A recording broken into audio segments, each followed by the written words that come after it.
welcome Julie Snow. Yeah!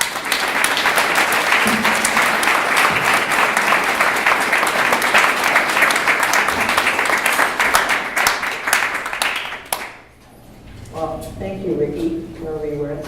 I want to be the first to announce that he's changing his name to Ricky Joy. So much cooler. So, yeah, it's great to be here, and I do appreciate the invitation. And despite the weather, we're having a great time. Tucson's a fascinating place. So I wanted to start talking about sites. And the idea of sites is, what can be more seductive to an architect than to encounter a new site, or to sort of kind of begin to delve into and understand and pull apart.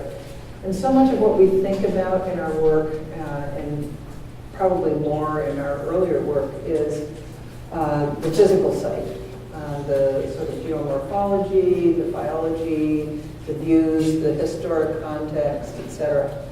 And more as our work has progressed and we've done more and more public work, we found that there is what I'm calling here the invisible site, the context of the social, the political, the cultural, and the social. And so as I introduce the idea of site evidence, I'm going to, well, this is our studio, by the way, in Minneapolis. It's not always that white. It's white outdoors and indoors. I'd like to talk, I'm going to run a sort of site images so that you have something visual to look at while I talk about invisible sites.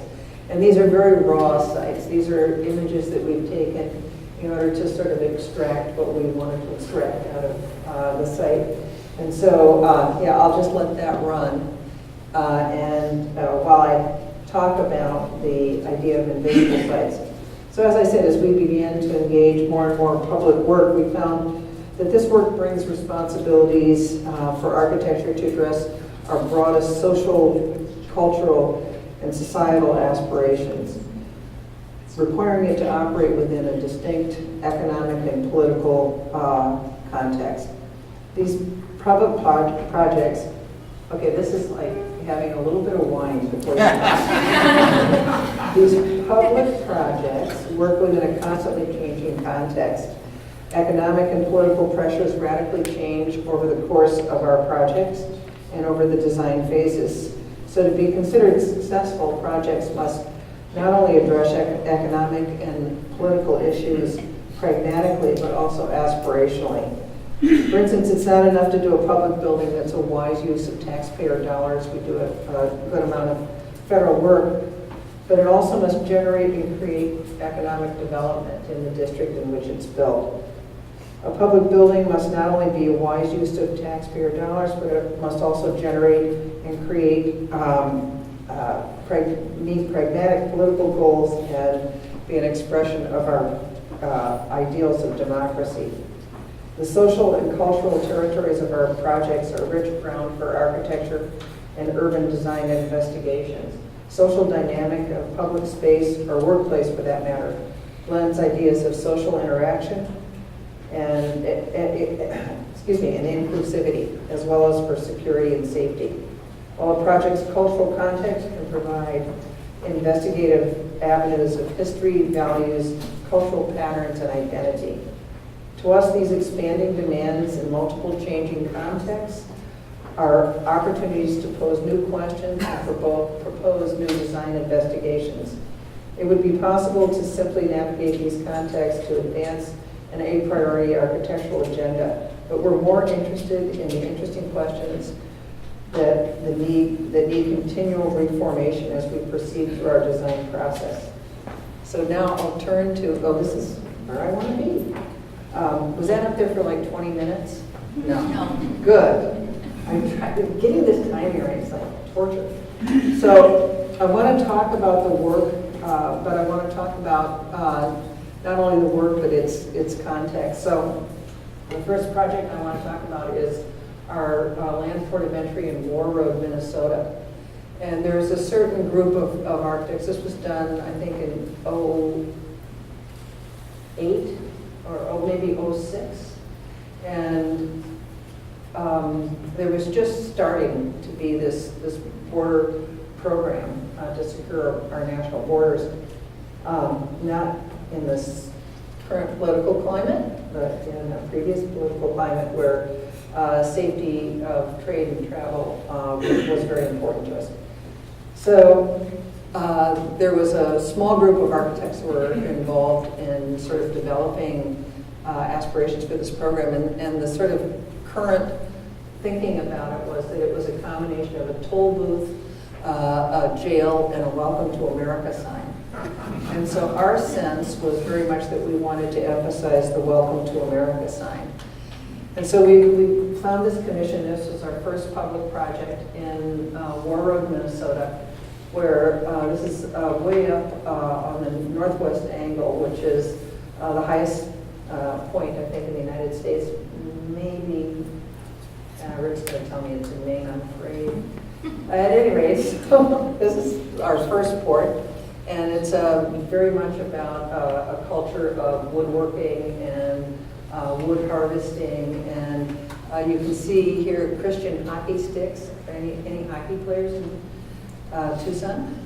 Yay! There are some. So back in the day, hockey sticks used to be wood, and the best ones were made in Warroad, Minnesota by the Christian brothers. Warroad has like the highest number of hockey players in the United States. They're crazy. Olympic hockey players, yeah. So we were interested in doing this project and using a wood in a way that would give us sort of this sort of emphatic line, sort of dark line in this wintry landscape, and then this sort of warm welcome as you come through the portals into the inspection areas. So you can see coming through primary inspection, turning into secondary, and then the outbound inspections on the end. And so a lot of the idea was just to do these very simple bars. When we first met with the port director, he said, oh, you know, I have an idea for you. You should just do this as sort of a log cabin. And we thought, well, that ought to make people pretty comfortable, and it does represent the idea of the Northwest. So we got very fascinated with the heartwood, the color of heartwood, and then for these portals, and then the more sort of stained dark bark on the exterior. This was Cohen & Partners landscape, where they're stacking shale and native stone and then interspersing it with the idea that a lot of people are coming through the port. This is terrible. That were bringing trailers, you know, RV homes, and it's sort of a fishing thing. And so you have like a boat and a trailer and then a truck, and these were sometimes retired people, so they wouldn't necessarily make all the turns correctly. And so this was a very durable material, so if somebody was going off the road a bit, it could survive. So this is our second port, similar toll booth, jail, and Welcome to America sign. But here, what I think was really fascinating about this is it's a culture that's very based on the river, and it's a Acadian culture, similar to what you find in and around New Orleans. And so we were fascinated with this sort of cultural connection with New Brunswick. This is in Van Buren, Maine. And the idea that you can see it's so close to town. Here's the main street, and there's basically no stormwater system. And so basically everything that's coming off of that main street is just rushing right down into the St. John River. And so the St. John River Valley has this really particular beautiful sort of aspect. Again, the sort of long site. So the bridge is the crossing, and you're seeing literally families cross every day. There's no difference in the culture on one side of the border and the other. Thus, we have no danger of a wall here. And so we got very interested in this idea of water performance on the site, that we could bring water down from the main street, and as it sheets across the site, it would begin to be picked up by these runnels, would move into a sort of main runnel that runs diagonally and then is held in a holding pond down here. These are the old landforms from potato farming that we were finding, and we're fascinated with beginning to create these berms and runnels throughout the site. And what was particularly interesting was we were talking about them as security berms. So the idea would be that if you had what CBP calls a port runner, that takes off across the landscape, they can't really leave the road because there are these 2-foot-high berms.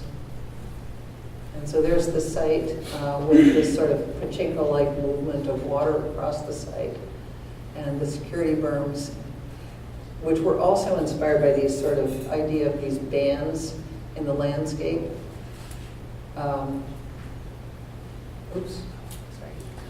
And visibility, the idea of the port was the idea that you need visibility across the entire site. And the trees. So we developed this sort of linear patterning coming from the aluminum siding, has a slight variation in the tonality, and then the glazing carries that same idea, and then we create this sort of warmth by creating interior walls that would sort of glow through that facade. And it was very funny. We went to the opening of the port, and the port director was taking people through. And she said, yeah, and the whole idea was sunset in the pines. Which I thought, well, good. If you get a story, that's good, use it. So this is the, and she said, it really works. She said, I come up the bridge, and it's just like you said it would be. So this is the interior wall, some of the loading areas. Well, one of the things that was interesting was the sort of idea of redundancy and safety. And so we used this column patterning, a very fragile, thin column, that multiple columns, so that if you had somebody coming through that was trying to be destructive and crashing into the columns, they have these bases, but they were redundant, so you wouldn't lose your entire canopy. So this is another GSA project, and is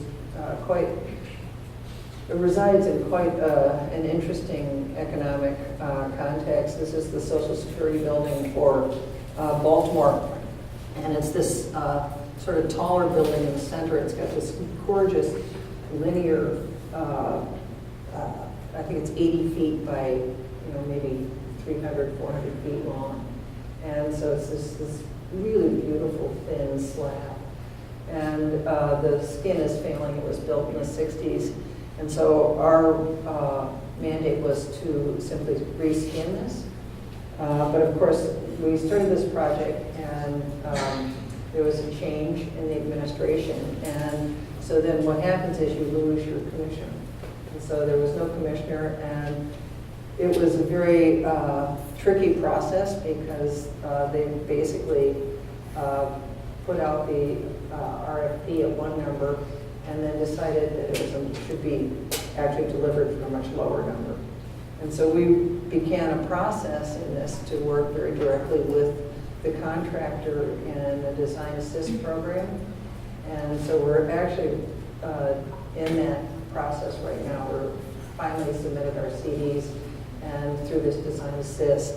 So what we did, we developed, this is the existing building, the existing site, if you will, and developed, let's see if this will play.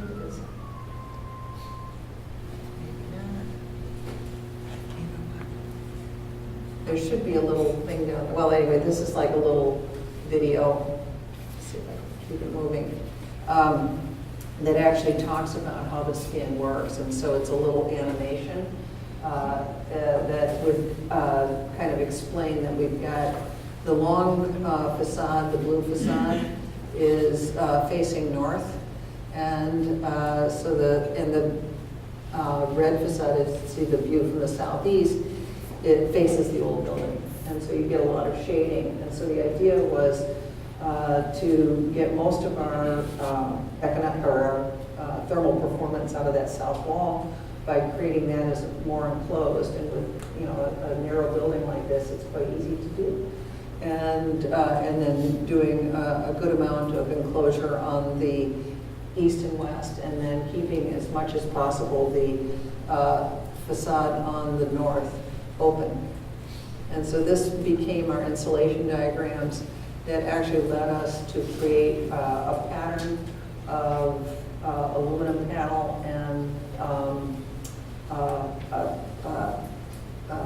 ceramic frit on the glazing that would pretty much relate or explain the insulation. And so this is the frit gradient that we were using in order to create that. In order to meet the budget guidelines of this, we had to consistently scale back what we were doing. And so we ended up with this as the ceramic frit as the way of sort of developing that gradient. And you can kind of begin to see in the render the sort of expression of a little bit of shading from each side. And then certainly more clear in the center.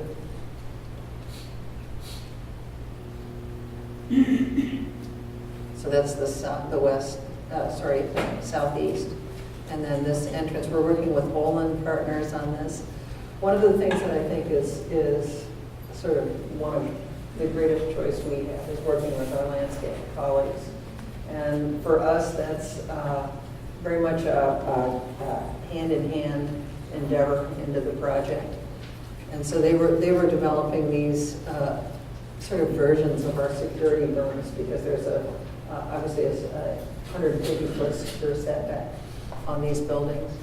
So that whole sort of sense of security is very visible with public employees. I mean, they're very concerned, and certainly the security within GSA is very rigorous about making sure that these people are safe in their workplace.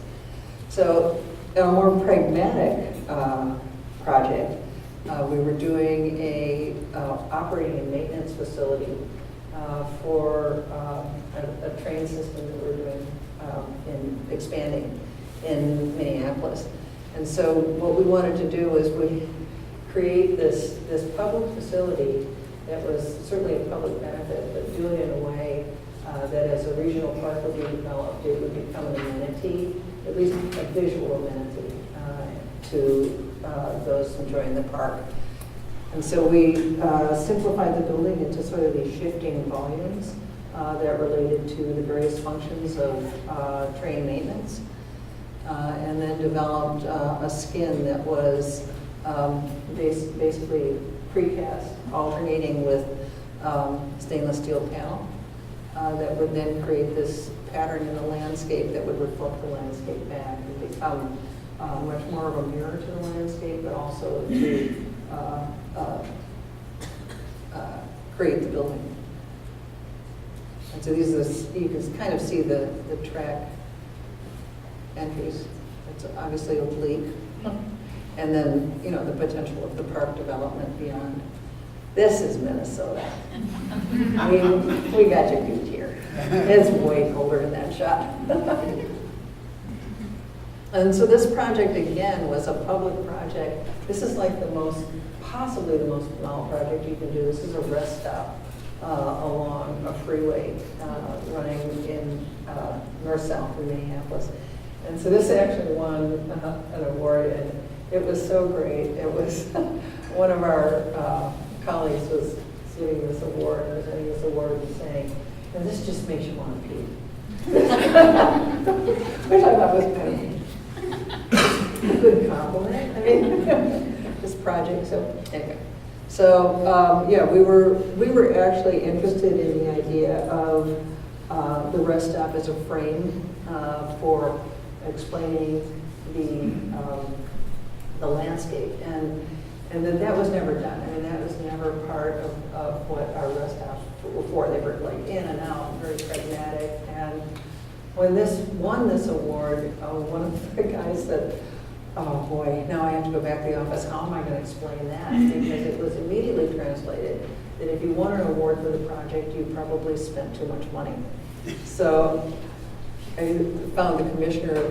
I was at a political event, and I said, you know, this is the way you guys think. You know, you need to change he was the Department of Transportation Commissioner, and yeah, so he's working on that. So this was the portal that we created, so that as you're coming in to this landscape, you stop, you come in, and then it opens up to the back, so you can see how it kind of folds up and out.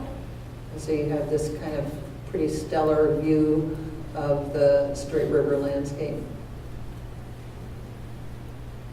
So there's the view back up and out. And then there's obviously trails and canopies and picnic areas. And so the idea would be that you could actually go deeper into the landscape. It would pull you through. So this project was it's a ballpark in St. Paul. And for me, I was telling Rick that it was a 7-year project. I mean, we started talking to these people years before because we were proposing this ballpark in this area, and it took forever to get the funding, to get the financing, to get the approval from the state. And it eventually got approvals from the state and funding from the state because it was a rounding error. The cost of this ballpark was a rounding error in what the Vikings were spending on their new stadium in Minneapolis. And so St. Paul got this, and then we got in Minneapolis this ginormous enclosure. So here we're working for the city of St. Paul and the Parks Department. And so it was an interesting sort of relationship. It was not directly for the team, but obviously it was for the team. And the team was quite interesting. And clearly they had no intention of building a traditional ballpark here. They had no aspirations for this at all. And yet it was close to this historic district. And so because at one point during the process they took like $1 million or something from the EPA, suddenly we had to go through all of the state preservation, historic preservation reviews. And so the ballpark, as it's going into contract documents, is being scrutinized by preservation people, which was a little tough. These are our real clients. This is Mike Beck and Bill Murray, who are our owners. And Mike is well known for his work at the White Sox for Demolition Derby Night, in which they blew up. You have to be a real baseball fan to know about this. It was called Disco Demolition, and everybody brought disco tapes to a dumpster, which they then exploded, but then people started rushing the field, and the whole field filled up in smoke, and they had to forfeit the doubleheader. So Mike says, he was doing this promotion, he says, I'm one of the few guys that's been fired by their father. And so he had to leave the White Sox, and so he did a few things in between, but then came to Minnesota and started the Saints. And so this is him. He is literally, even when Bill Murray's in the room, he's still the funniest guy in the room. It is so much fun. So their instructions to us were surprised me. And of course, St. Paul, they had completely different ideas about what the ballpark should be. So it was a fascinating exploration. So when we started for probably the third time on this, we had started programming, and then the city of St. Paul decided, oh, we have to go out for bid, we have to do a public process. So then we had to re-earn the project for about the third time. So there was a Fifth Street in St. Paul comes right down to slides through the city and connects Rice Park, Mears Park, and we looked at the ballpark as first a park and then a ballpark, and that obviously was something that the Parks Department thought was a pretty darn good idea.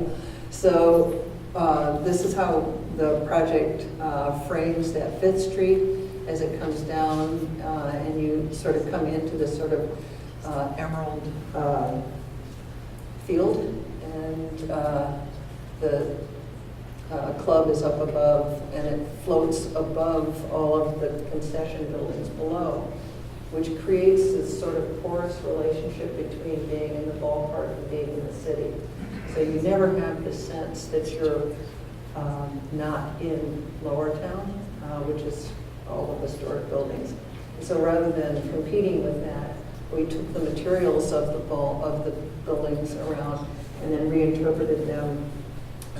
There are these timber frame buildings, and we used a timber under the canopy and steel and a black masonry for the concession buildings. And so this is what one of our colleagues calls the bros and beers shot. But what's really striking to me about this is that there's this social dynamic that occurs where at any one point in the game, there are only maybe 30% of the people in their seats, and 60% of the people might be up walking around the ballpark drinking beer, greeting their friends. And with baseball, of course, you can do this because you can kind of hear when something's coming, and so nobody's very far from the game, but it's a social atmosphere. You can have a great night out, and yet there are other people that are up in the club or walking around. To me, there's something really interesting about the idea of engagement and people meeting in the city on an equal footing, all enjoying a similar activity. And this is the same thing that we're seeing in some of our other projects. These are also $5 seats, the berm seating, which is kind of great, to just be able to sit in a summer evening. And you have to understand, we love summer.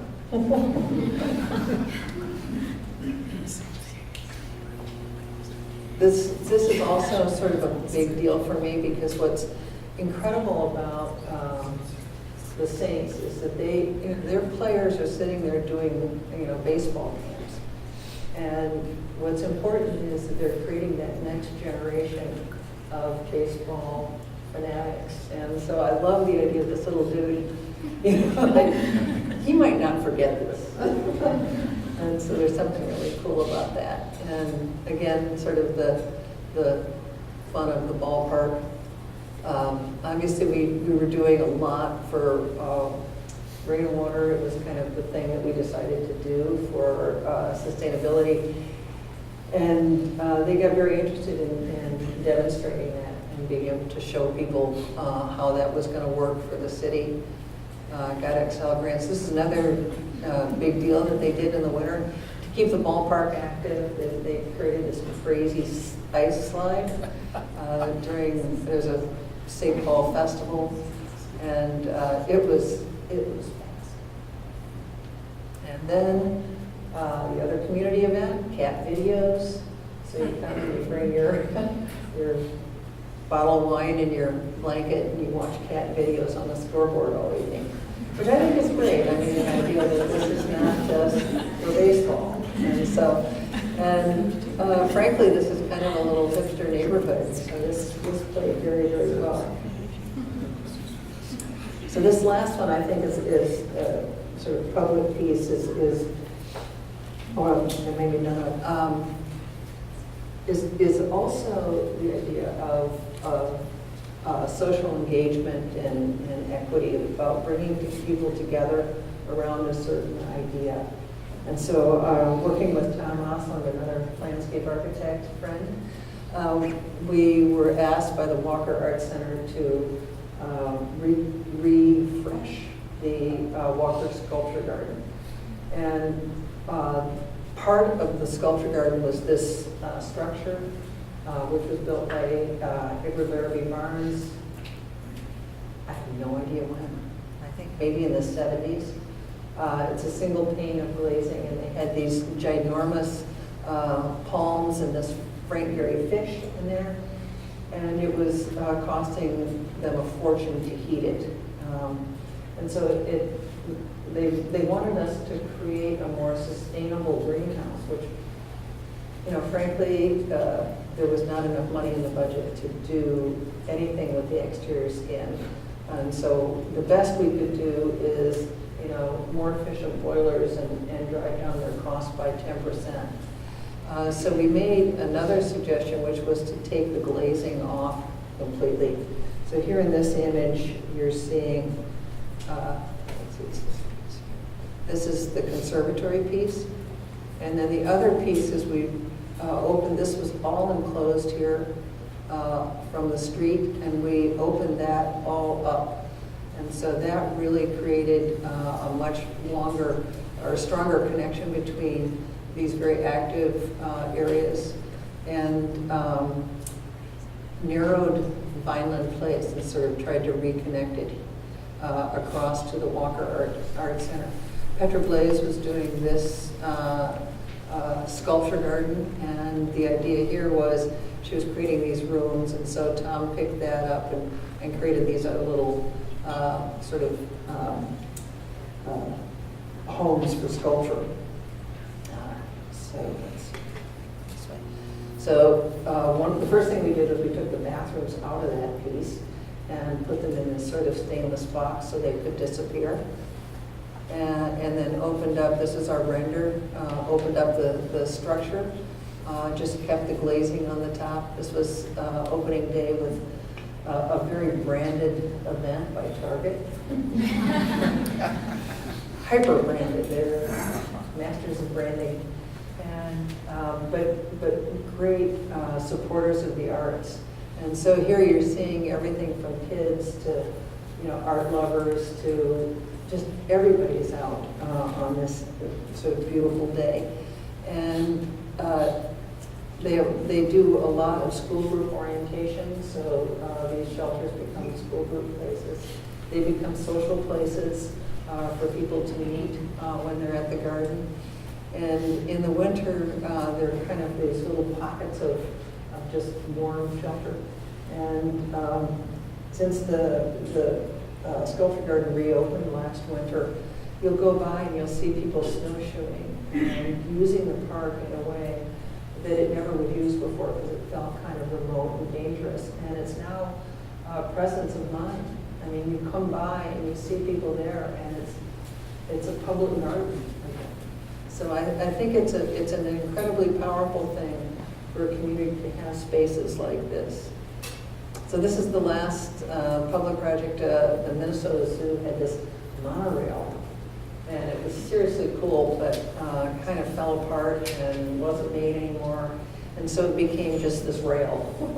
And so we, there you see it in real life. We proposed that we could create this walkway on top of it and still allow people to move through the zoo and be able to see animals below.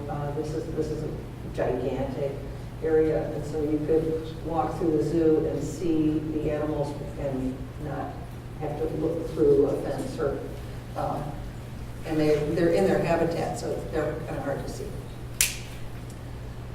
So this was, sort of the various ways of gathering, meeting, these little provocations to sit and stop for a while, sort of oval bench, topography bench, something that would place you in that landscape.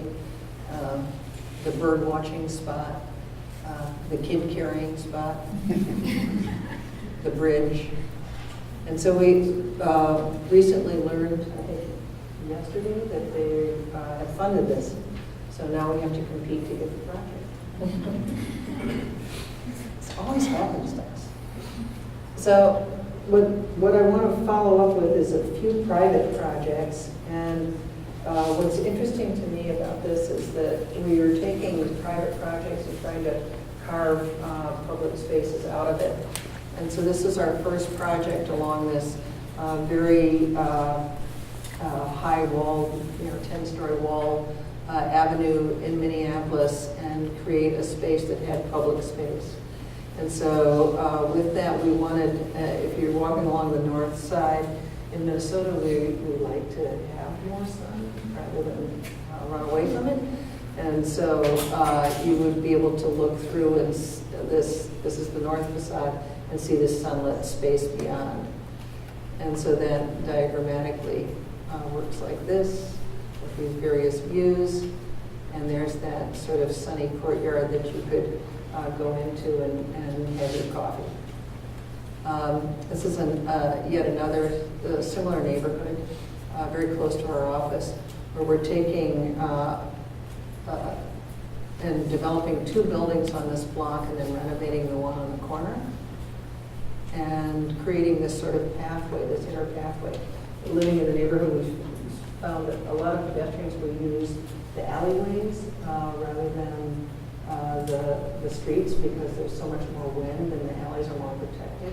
And so we wanted to create this sort of crosswalk in the middle of the block. And then this one comes through, goes into this courtyard, and then goes through this building beyond. And so these are some of the images that we were developing to create this sort of green, lush alley space.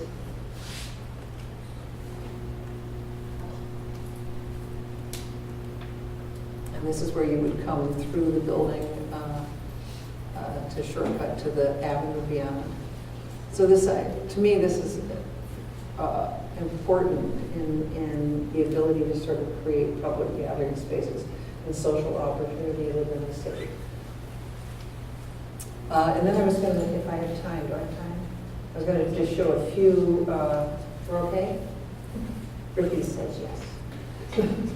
I'm really getting used to this. I'm getting used to it. So just a few private residences, and this will go back, I think this goes back to 91, sort of beginning.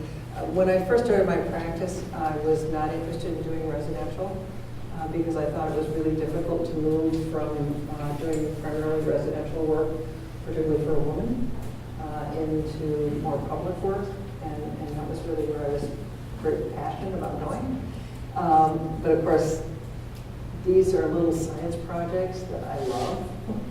And so when I had friends of ours approach us with 57 acres in New Brunswick, I was going, 57 acres in New Brunswick, New Jersey? And they go, no, Canada. Oh. So they wanted to do a retreat house. And so this is what they call in Maine bold ocean, right, Ricky?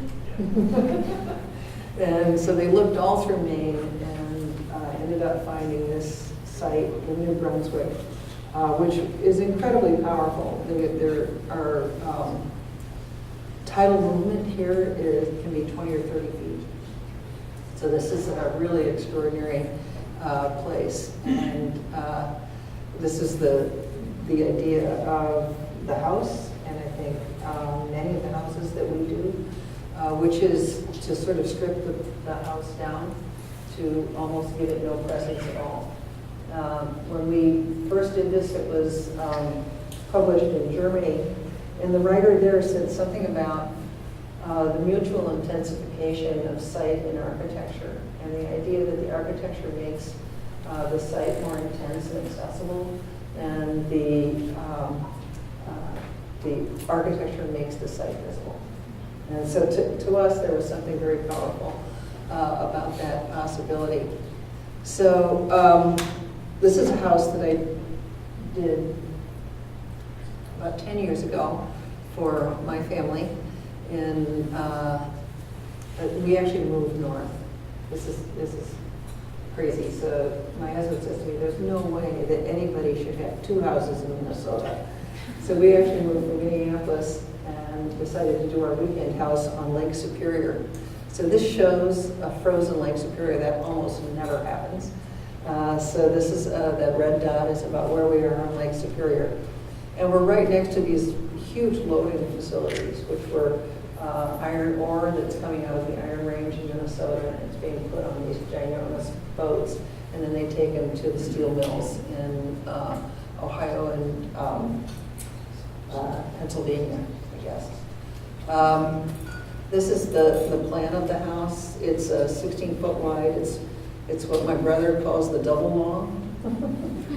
It's 16 foot wide, 108 feet long, with a 32 foot gap in the middle, which we now call the Shiver Walk. If you want to come over from that studio bedroom, you have to hustle. We do it in our socks. And again, it's just a very, very quiet space. We have no air conditioning. The lake rarely gets above 60-some degrees. So if you get summer breezes off the water, they're 4 foot by 10 foot windows that open up. We keep it at about 45 degrees while we're not there. And if you come up on a sunny day, it'll be 80 degrees in the house because it's only 16 feet wide and it has a good amount of glass facing south, which you can't do, but I can. So there's the house. And we were very interested in keeping the hydrology of the site. So we pulled it up about a foot or so above grade on the west side. I call it the stealthy house because it's like the stealth bomber. It's kind of black and quiet. This is the studio on one side and the main house volume on the left. We created a good amount of storage so that when you leave, you just take everything and stuff it in those cabins and cover everything up and take off. And so when you come back, I think it's a little bit like a boat where you stow everything and you come back and it's fresh and ready for new adventures. And no matter how we work on that house, it's amazing. It explodes with whomever's there and whatever we're doing. This is the Shiver Walk and the fireplace, which is amazing. It actually heats the place. It's a Belgian fireplace. Since there's no building inspectors on the North Shore, I didn't have to have a rated fireplace. And so I imported one from Belgium and got my daughter, who was living in the Netherlands, to hook it up and get it 10 out of 10 hot. It was actually kind of, and then I had to put on it, had to go to Piggy's, was the name of the building supply in Market. Last house, this is actually on Lake Minnetonka, which back in the day people would come out and just create these small little cabins out there. But over the years, it's become a very fashionable place to live. And so our clients found a little house. Yeah, this is what people do out there. They found a little house on this site, and it was located about where the Blue Arrow is. And when Matt and I first went out there, we came up to the screen door, and you could see right through the house to the lake. And the idea of the house as a portal to the lake seemed pretty interesting to us. And so we created the portal to the lake, which I love the choice of paintings up above. This is Todd Marston that says The Final Frontier up above, which is so brilliant. That was our client's choice. Some tricky detailing in order to get this sort of L-shaped box to sit on top of the other box without intersecting it. So precast. There's the sort of telescopic view, so when you come into the house, the sort of public volume along the black one, you come in and you have sort of this telescopic view, but as you turn, then you have this sort of panoramic view of the family areas around the pool. The idea here was people that had a permanent home in Minneapolis would come out here for the weekends with their two daughters.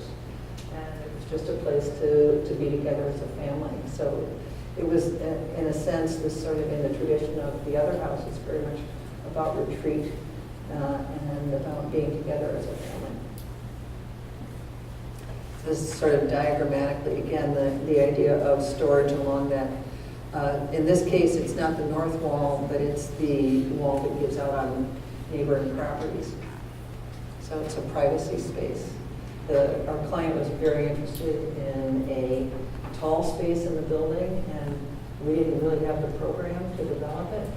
So we created this sort of hinge place between the two volumes. There was this sort of stair, and then it literally had to lower this in through the skylight up above. So we got some great video of that. And there is the sort of panoramic. That wouldn't have been my choice of furniture, but sort of telescopic view toward the lake and the sort of more panoramic view toward the family areas. There's the final frontier again. Love that piece. So last house, a friend of mine and I are on a plane going to Marfa. Well, actually we're coming back from Marfa, and we decided that he needed a new house. He was the design director for the Walker Art Center. And so we made a deal that if he would do a concrete house, I would design it for him, and he would design my book. And so that was our negotiation. So this was the idea of living in the concrete box. We ended up using a Dow thermal mass concrete system, so we could have concrete on both sides of the wall, and then just drop this cube on the top. There's Andrew and his husband Scott heading out to the enclosed courtyard, which is really about the privacy on the corner. And this is so cute. These two little kids trying to get in. Our photographer found it. He was shooting it for 12. So that's the end. Thank you very much for being here.